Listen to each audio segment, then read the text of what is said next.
Good morning. स्वागत है आप सभी का एपीसी के क्लास में।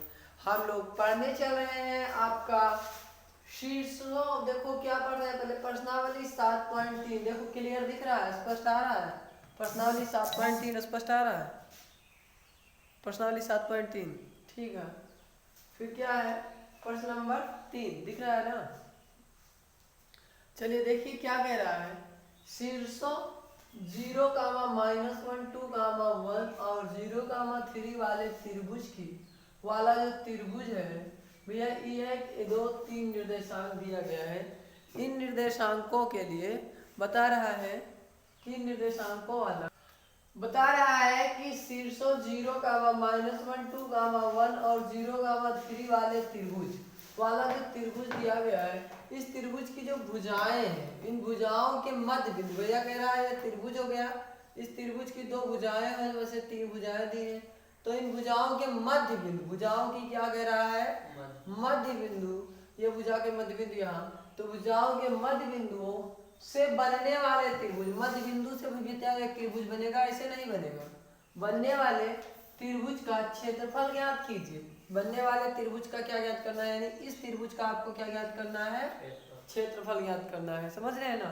बनने वाले त्रिभुज का क्षेत्रफल ज्ञात कीजिए। इस क्षेत्रफल का दिए गए त्रिभुज के क्षेत्रफल के साथ अनुपात ज्ञात कीजिए।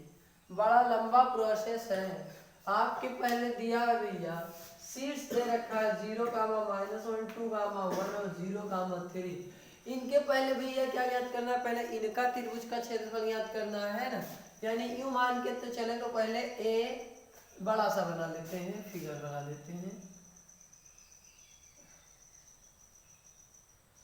सवाल यही कह रहा है भैया कि पहले ए बी सी एक त्रिभुज है कोई, इसका क्षेत्रफल ज्ञात कीजिए। फिर एक बी के मध्य बिंदु और ए बी के मध्य बिंदु, ए सी के मध्य बिंदु और सी बी के मध्य बिंदु से भी एक त्रिभुज बनेगा। वैसे जान लीजिए, किसी त्रिभुज के परितः अगर एक त्रिभुज बनता है तो वह उसका 1/4 भाग ही होता है। जैसे कोई त्रिभुज हो गया, उस त्रिभुज के परितः यानी अंदर अगर कोई त्रिभुज बनेगा, अन्य त्रिभुज, तो वह क्या होगा, उस त्रिभुज का 1/4 भाग ही होता है। यह नियम है हमेशा के लिए। तो यहाँ आप देख लीजिए, वैसे क्या कह रहा है कि मध्य बिंदुओं से में बनने वाले त्रिभुज का क्षेत्रफल ज्ञात कीजिए। तो इतने बिंदुओं की भुजाओं के मध्य बिंदु, ये तो हो गया सी के बाद डी ई एफ। तो भैया डी ई एफ से बनने वाले त्रिभुज का क्षेत्रफल आपको ज्ञात करना है। और उसके बाद कह रहा है इस क्षेत्रफल का दिए गए त्रिभुज के क्षेत्रफल के साथ अनुपात ज्ञात कीजिए। जो ये डी ई एफ का क्षेत्रफल आप ज्ञात करेंगे, इस डी ई एफ का क्षेत्रफल जो है वो दिए गए त्रिभुज का क्षेत्रफल ए बी सी के क्षेत्रफल के अनुपात ज्ञात करना है ना। ए बी सी के क्षेत्रफल के साथ क्या ज्ञात करना है, उसका अनुपात। यानी ऐसे सवाल पूछ रहा है, एरिया ऑफ त्रिभुज ए बी सी बराबर एरिया ऑफ त्रिभुज डी ई एफ। ये बराबर नहीं अनुपात, जैसे अभी तक बराबर में तो हम लोग पढ़ाते हैं त्रिभुज में।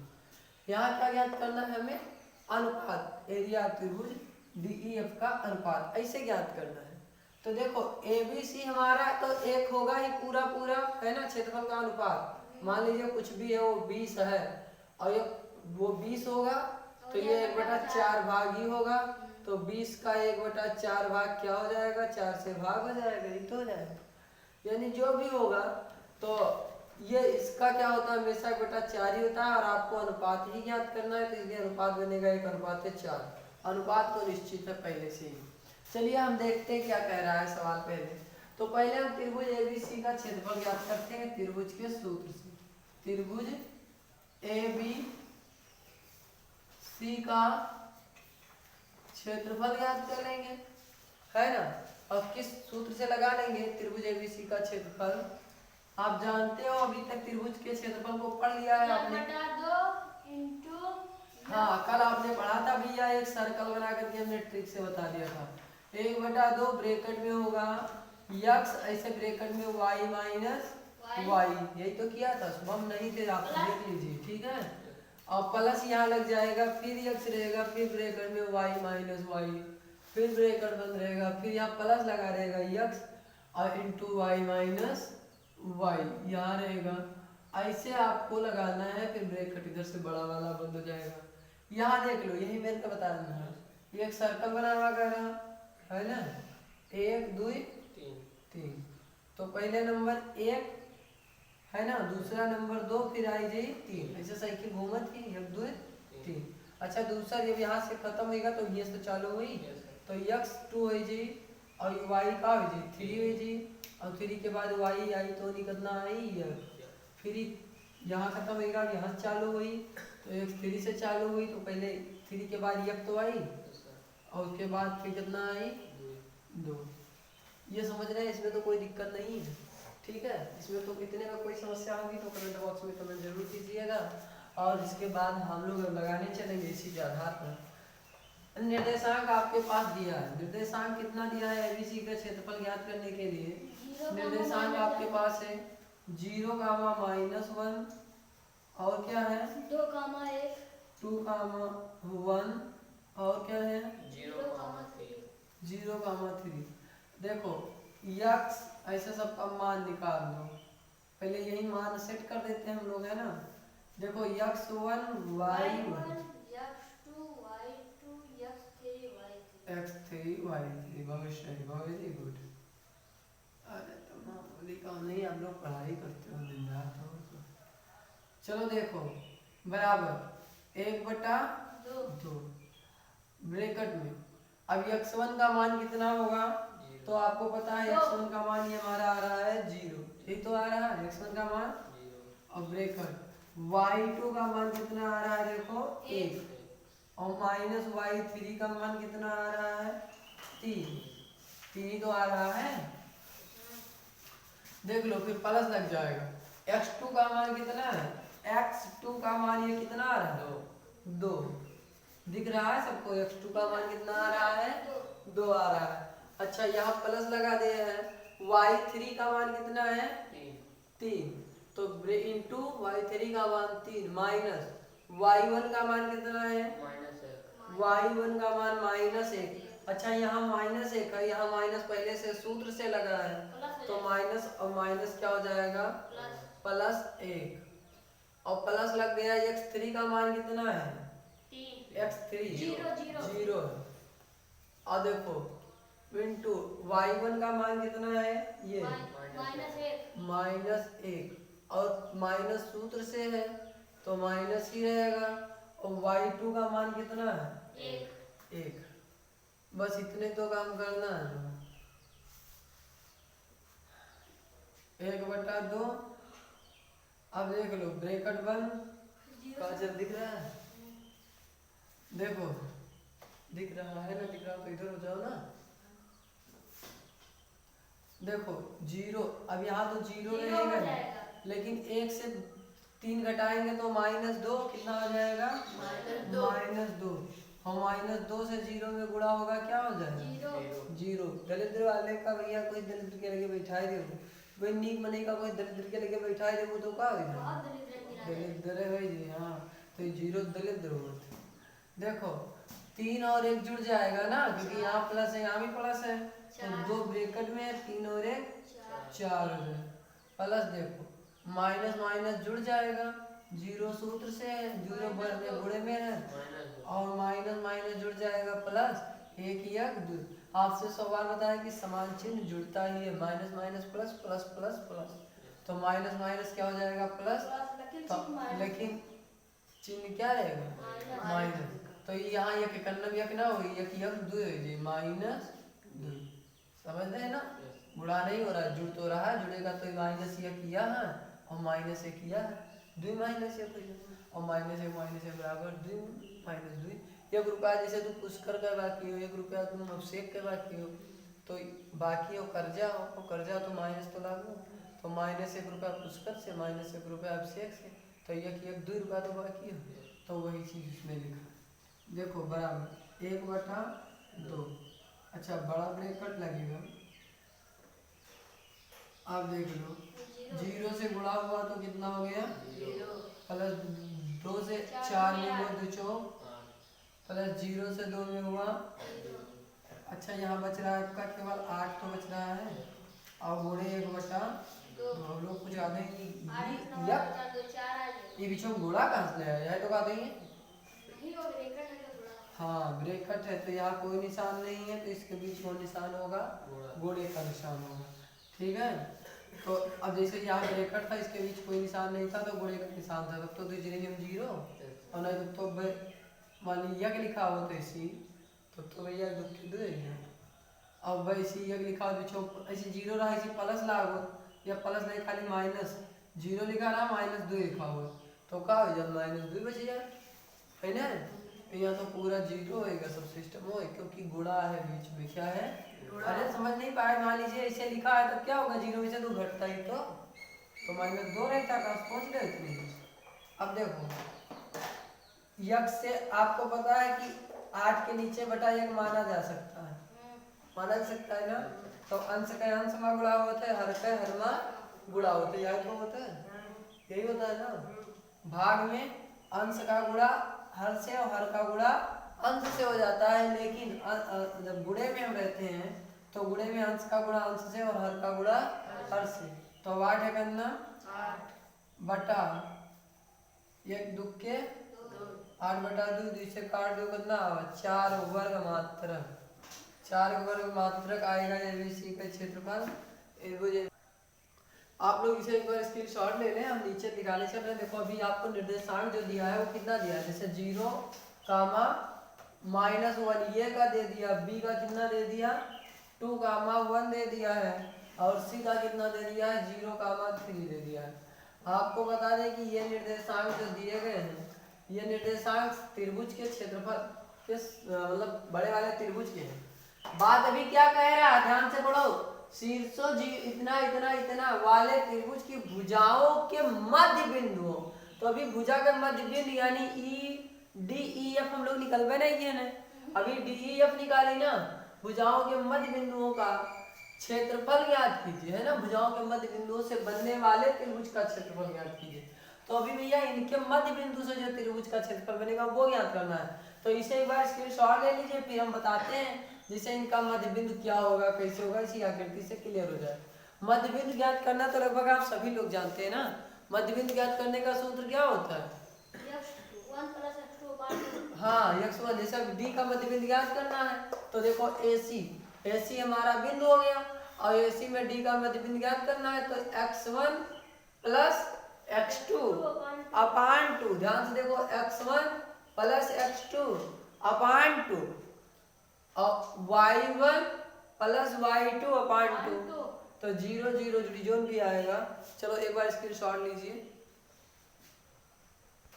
हमें ज्ञात करना है। देखो इसे AC का मध्य बिंदु क्या होगा ये है AC का मध्य बिंदु तो देखो AC का मध्य बिंदु आपको मान लीजिए ज्ञात करना है क्या ज्ञात करना है ध्यान से यहाँ देख लो AC का मध्य बिंदु तो जब आप AC का मध्य बिंदु ज्ञात कर रहे हो भैया तो सूत्र तो जानते हो x1 प्लस x2 अपान 2 और y1 प्लस y2 अपान 2 यही होता है। तो ध्यान से देख लीजिए यहाँ x1 देखो 0 है ना 0 और यहाँ भी 0 है तो 0 0 क्या होगा जुड़ जाएगा। ध्यान से देखो एक मिनट 0 प्लस 0 जुड़ेगा बटा 2 और कामा y1 प्लस y2 y1 है 3 कामा प्लस क्या रहेगा y2 यानी माइनस तो माइनस प्लस माइनस 1 बटा 2। अब देखो 0 और 2 जुड़ जाएगा कितना हो जाएगा 0 0 में 2 से भाग देंगे आ जाएगा हमारा 0 ही और इधर देख लो 3 में से 1 जाएगी कहीं बची 2 और 2 से 2 कट जी कितना बची 1 ही तो बचेगा 2 से 2 कटेगा कितना बचेगा। तो ये हमारा क्या आ गया AC का मध्य बिंदु कितना आ गया 0 कामा 1 यानी D का मान कितना आ गया 0 कामा 1 यही तो आ रहा है।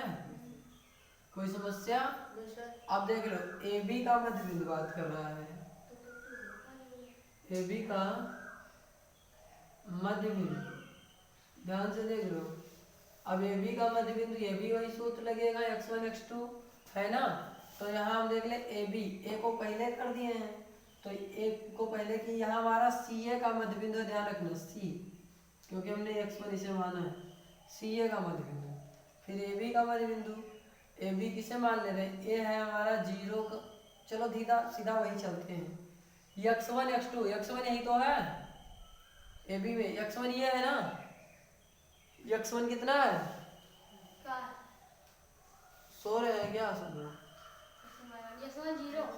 ए बी का मध्य बिंदु ज्ञात कर रहे हो, इसका मध्य बिंदु ए बी, यानी ए और बी का, तो ए बी का मध्य बिंदु ज्ञात करने का यही तो था, मध्य माने बीच का, तो बीच का मध्य बिंदु ज्ञात करने के लिए क्या करेंगे, x1 प्लस x2 अपान 2, तो x1 का मान कितना है 0 0 और प्लस x1 प्लस x2 भी तो है, तो x2 कितना है 2 बटा 2 हो जाएगा, और कामा ये x के लिए तो था, y के लिए क्या होगा माइनस 1, y1 है माइनस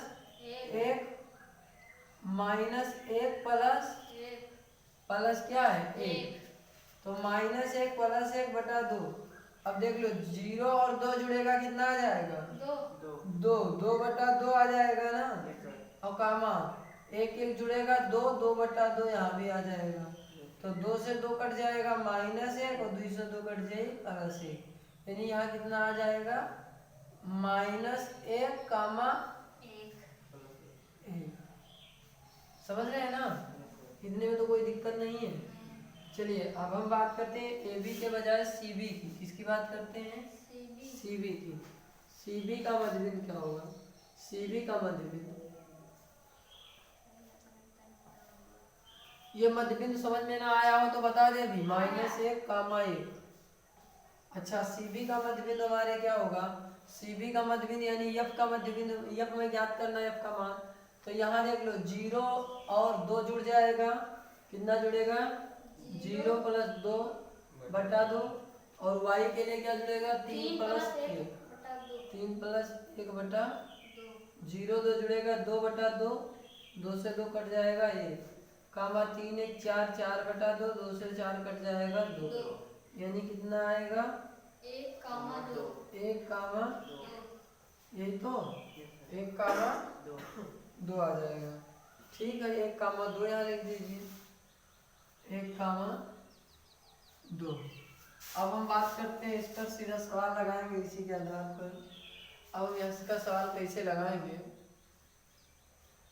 मध्य बिंदु हमें सब ज्ञात है ना, अब हमें क्या करना है सूत्र रख देंगे, किसके लिए डी ई, हाँ डी ई एफ का क्षेत्रफल, हाँ तो जैसे एबीसी का क्षेत्रफल था ऐसे क्या हो जाएगा डी ई एफ का क्षेत्रफल, हमें यही तो ज्ञात करना है, डी ई एफ का क्षेत्रफल याद कर दीजिए और सीधा मान बोलते चले जाइए। पहले डी ई एफ का बता दीजिए क्या क्या निर्देशांक है, तो डी ई एफ में डी का निर्देशांक बताओ भैया, डी का निर्देशांक कितना आया 0 कामा 1, और डी के बाद ई का निर्देशांक -1 कामा 1, फिर 1 कामा 2, एफ का निर्देशांक 1 कामा 2, यही तो है, ध्यान से देख लीजिएगा, ये डी है ये ई है ये एफ है, ये ध्यान से देख लो कि इसका मान कितना आ रहा है, ये क्या होगा x1 y1 x2 y2 x3 y3, यही तो है।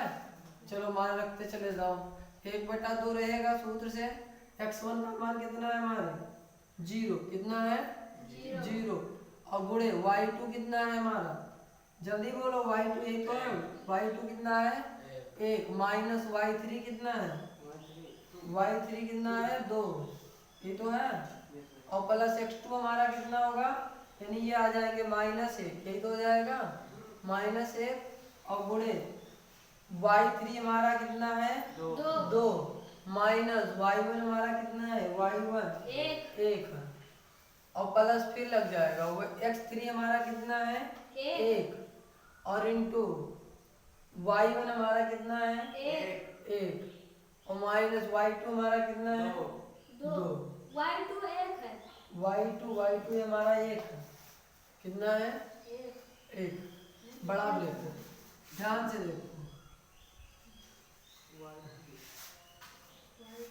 देखो एक वहीं से दो घटाएंगे बचेगा -2 और -2 से 0 में गुणा कराएंगे कितना हो जाएगा 0 गुणे -2 प्लस देखो 2 में से 1 घटा देंगे 1 -1 गुणे 2 में से 1 घटा देंगे कितना बचेगा 1 प्लस 1 ही है 1 में से 1 घटे में 0 1 गुणे 0 चलो देखो 1/2 यहाँ ब्रैकेट लगा दीजिए 0 से 2 में गुणा करेंगे तो 2 जीरो यहाँ 0 प्लस 1 एकन्ना 1 और 1 -1 हुआ ना तो -1 से गुणा हुई और प्लस माइनस यानी -1 आएगी और माइनस प्लस के गुणा माइनस यानी यहाँ क्या हो जाएगा -1 और देखो प्लस 1 जीरो यहाँ 0 फिर सीधा आपके पास बच क्या रहा है -1 गुणे 1 यही तो हो जाएगा -1 गुणे 1 भैया 0 जुड़ेगा 0 घटेगा उसको कोई मतलब नहीं बचेगा आपके पास कितना -1 गुणे 1 यानी हो जाएगा -1 और बटा 2 यही तो हो जाएगा 2 से 1 में भाग दे देना है यानी अनुपात में निकालना है कहते हैं हमारे पास ये नियम बचा है और कोई नियम भी तो नहीं है।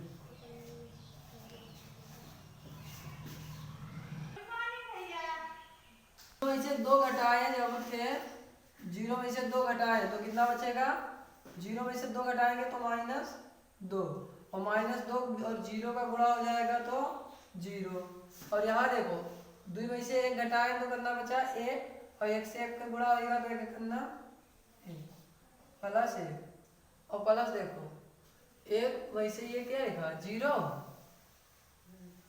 1 में से 0 घटी हुई 0 और 1 से 0 गुणा हुई जी 0 अब देख लो एक यहाँ है ना तो 1 में 0 0 जुड़ेगा तो 1 बचेगा 1/2 ब्रैकेट में क्या है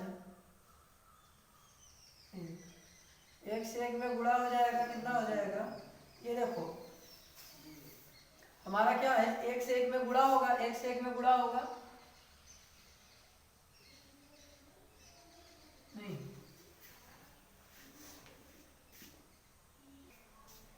देख लीजिए यहाँ आपका मान रखेंगे है ना इनका मध्य बिंदु निकालेंगे इसे एक बार स्क्रीनशॉट लेकर समझ लीजिए एक बार स्क्रीनशॉट पूरा लेकर समझ लीजिए सब समझ में आ जाएगा। फिर उसके बाद यहाँ देख लीजिए इनका उठा करके मान रख लीजिए और मान रखने के बाद में जब मान रखेंगे तो वही संक्रिया जो आपने पिछले त्रिभुज में की है वही त्रिभुज में फिर से कर दीजिए और पूरा समझ में आ जाएगा। आप देख लीजिए यहाँ क्या करना है 1/2 1 -1 प्लस 0 गुणे 2 प्लस 1 -1 तो 1 से 1 में गुणा होगा -1 हो जाएगा 1 से और माइनस प्लस माइनस 1 1 अंदर 1 0 2 से गुणा होगा 2 0 0 1 1 अंदर 1 माइनस देखो माइनस प्लस हो जी यानी जुड़ जी समान चिन्ह जुड़ जाते चिन्ह वहाँ आते तो माइनस ही लागी और ये किया 2 है जी और 2 है जी तो 2 से देखो यहाँ बीच में गुणा के निशान तो है तो 2 1 अंदर 2 है जी और 2 से 2 भाग दे दीजिए यानी कट जाए तो बची 1 वर्ग मात्रक। अब देखो बात इतना तो पूछ रहा था हमारे से शीर्षों 0 -1 2 1 और 0 3 वाले त्रिभुज की भुजाओं के मध्य बिंदुओं से बनने वाले त्रिभुज का क्षेत्रफल ज्ञात कीजिए। तो क्षेत्रफल आपका निकल आया मध्य बिंदुओं से बनने वाले त्रिभुज का क्षेत्रफल कितना निकला 1 वर्ग मात्रक निकल चुका है। इस क्षेत्रफल का दिए गए त्रिभुज के क्षेत्रफल के साथ अनुपात तो दिए गए त्रिभुज भैया दिया गया जो त्रिभुज था उस दिए गए त्रिभुज का निर्देशांक ये था इसका जो क्षेत्रफल आया था वो 4 आया था है ना तो यानी आप लिख देंगे कि PQR का क्षेत्रफल त्रिभुज PQR का क्षेत्रफल अनुपाते त्रिभुज क्या हो जाएगा ABC इसके पहले सॉल्व किया गया बड़ा वाला त्रिभुज जो है ना का क्षेत्रफल यही तो अनुपात ज्ञात करना है। तो PQR का क्षेत्रफल आया है 1 वर्ग मात्रक और ABC का आया है 4 वर्ग मात्रक है ना यानी 1 अनुपात है 4 यही आपका करेक्ट आंसर हो जाएगा। 3 आंसर यहाँ मिलेंगे एक ये और एक 4 वाला आया था जो और ये 3 आंसर फिर से ये पूरा आंसर। धन्यवाद, आप पहले शो बने रहिए, अंत तक देखते रहिए फिजिक्स की क्लास।